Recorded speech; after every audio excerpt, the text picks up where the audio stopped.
जैसे ही हिंदू एकता पदयात्रा झांसी जनपद क्षेत्र के मौरानीपुर से 6 किलोमीटर दूर भदरवाड़ा मौरानीपुर पहुंची तो भक्तों के बीच मंच के नजदीक लगभग 70 वर्ष की एक माताजी टूटा चश्मा पहने आंसू बहाकर बैठी थी।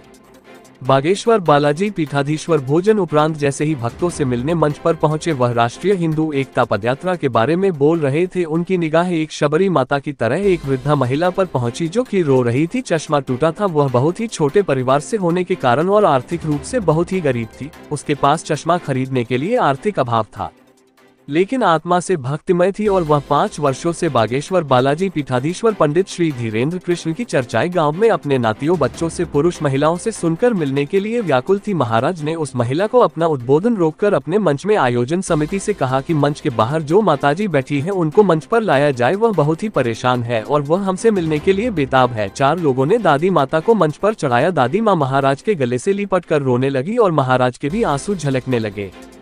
उन्होंने अपने आप को संभालते हुए मध्य प्रदेश शासन के 2 मंत्री, उत्तर प्रदेश सरकार के अनेक वरिष्ठ राजनीतिक, मध्य प्रदेश के कई विधायक, समाज सेवी, लगभग 1 सैकड़ा पत्रकारों के बीच दादी माँ को गले लगाते हुए बैठकर उसकी बात सुनी। और कटनी के उद्योगपति राजनेता संजय पाठक से उन्होंने कहा कि दादी को चश्मा और कपड़े के लिए कुछ राशि दीजिए।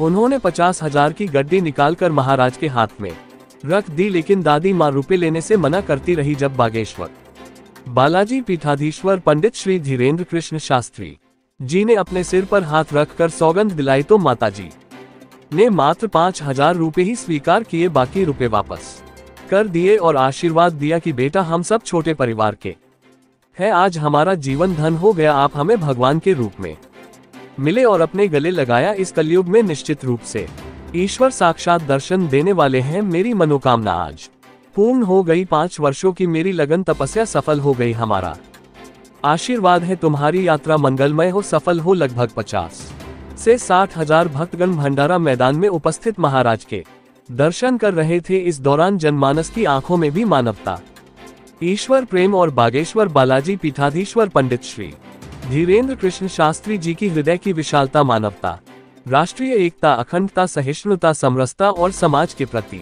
समर्पण की भावना के कारण सभी जनमानस ईश्वर से यही प्रार्थना करते नजर आए कि कलयुग में श्री हनुमान जी की तरह, भगवान शिव के पुत्र की तरह वह सनातन संस्कृति को जगाने के लिए ब्राह्मण कुल में जन्म लेकर समाज को संचित करने में लगे हैं। निश्चित रूप से आने वाले समय में भारत सनातन धर्म का ध्वज पताका पूरे विश्व में फहराएगा। अब कोई रोकने वाला नहीं है। बागेश्वर बालाजी पीठाधीश्वर पंडित श्री धीरेन्द्र कृष्ण शास्त्री जी द्वारा भंडारा मौरानीपुर खिलारा ग्रामों में ऐसे लोगों को राह चलते गले लगाया है जिन्हें अपने जीवन में कभी भरोसा नहीं था कि वह महाराज जी से मिल सकते हैं। महाराज श्री धीरेन्द्र के शास्त्री जी अपनी अद्भुत शक्ति, समर्थ और आत्मविश्वास से इस यात्रा में जो अपने आप को समाज का सबसे दबा कुचला मानते हैं, जिन्हें कभी समाज में सम्मान नहीं मिलता है, वह भगवान राम की तरह वनवासियों को गले लगा रहे हैं। वनवासियों की तरह अपनी सनातन संस्कृति बचाने के लिए मानवता का परिचय दे रहे हैं। आपको बता दें कि इस पदयात्रा में फिल्मी दुनिया के अभिनेता, पहलवान शामिल हो रहे हैं। भारत के जाने माने संत, महात्मा, ऋषि, मुनि, कथा व्यास प्रतिदिन पदयात्रा में कहीं न कहीं शामिल होकर भारत के इतिहास को बदलकर सनातन धर्म का ध्वज फहराने के लिए अपनी अपनी तरफ से शुभकामनाएं, आशीर्वाद और सहभागिता दे रहे हैं। क्या अभी तक आपने अपने चैनल को सब्सक्राइब नहीं किया है तो आज जरूर कर ले। सभी तरह के विज्ञापन के लिए टाइम्स ऑफ बुंदेलखंड से संपर्क करें एवं अपने आसपास व क्षेत्र की खबरों से अपडेट रहने के लिए अभी सब्सक्राइब करें आपका अपना चैनल टाइम्स ऑफ बुंदेलखंड। होता है, मैं समझता हूँ हमारे